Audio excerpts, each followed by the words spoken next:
2 साल से चल रही गाजा की जंग अब थमने जा रही है। इजिप्ट में चल रही बातचीत अब फाइनल मुकाम पर पहुंच गई है। हमास अमेरिकी प्रेसिडेंट डोनाल्ड ट्रंप के शांति प्रस्ताव के पहले राउंड के लिए राजी हो गया है, जिसके तहत उसकी कैद में मौजूद इजरायली बंधकों को छोड़ा जाएगा। ये समझौता काहिरा में हुई बातचीत में हुआ है, जो अमेरिकी प्रेसिडेंट डोनाल्ड ट्रंप की 20 पॉइंट वाली शांति योजना पर बेस्ड है। मीडिया रिपोर्ट्स के मुताबिक इस ऐतिहासिक समझौते के आधिकारिक दस्तावेज पर गुरुवार को काहिरा में हस्ताक्षर होंगे।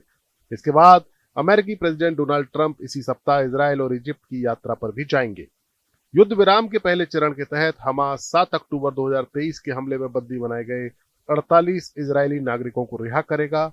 हालांकि अब इनमें से सिर्फ 20 लोगों के ही जीवित होने की उम्मीद है। इसके बदले में इजरायल सैकड़ों फिलिस्तीनियों को रिहा करेगा, जिनमें महिलाएं, बच्चे और आजीवन कारावास की सजा पाए हुए कैदी शामिल हैं। पहले के समझौतों के आधार पर एक इजरायली बंधक के बदले कम से कम 100 फिलिस्तीनी रिहा किए जाएंगे। इतना ही नहीं, समझौते के तहत जब दोनों पक्ष पूरी तरह से सीज फायर की शर्तों को जब तक नहीं मान लेते, तब तक सभी मिलिट्री एक्टिविटीज जैसे हवाई और तोपों की गोलीबारी रोक दी जाएगी और सेना अपनी जगह स्थिर हो जाएगी। जब तक सभी बंधकों को रिहा नहीं किया जाएगा, तब तक इजरायल 250 आजीवन कारावास की सजा पाए हुए फिलिस्तीनी कैदियों और हमास के हमले के बाद हिरासत में लिए गए 1700 गाजा के निवासियों को छोड़ेगा। इसके अलावा हर मृत इजरायली बंधक के शव के बदले में इजरायल 15 मृत गाजा वासियों के शव लौटाएगा।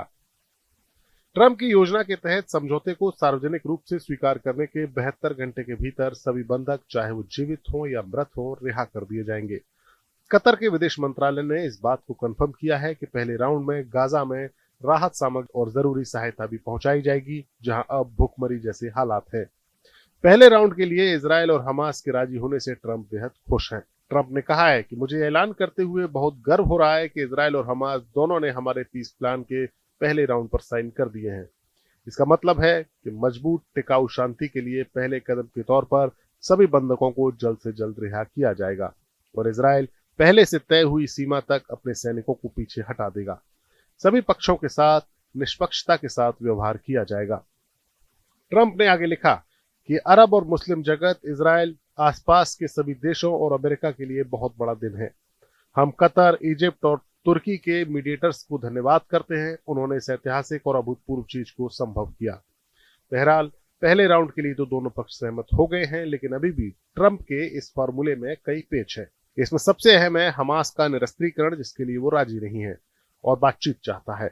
इसके अलावा गाजा की सत्ता फाइनली किसे सौंपी जाएगी, इसे लेकर भी हमास को ऑब्जेक्शंस है। अब देखना होगा कि गाजा की शांति का ट्रंप का प्लान पूरी तरह से कामयाब हो पाता है या नहीं। Bureau report, news nation. जहाँ भक्ति है हर शब्द में, कथाओं में छुपे हैं दिव्य रहस्य और ज्योतिष देता है जीवन को दिशा। धर्म से जुड़ी हर बातों को जानने के लिए हमारे चैनल स्तुति को सब्सक्राइब करें। चैनल पर जाने के लिए इस लिंक पर क्लिक करें।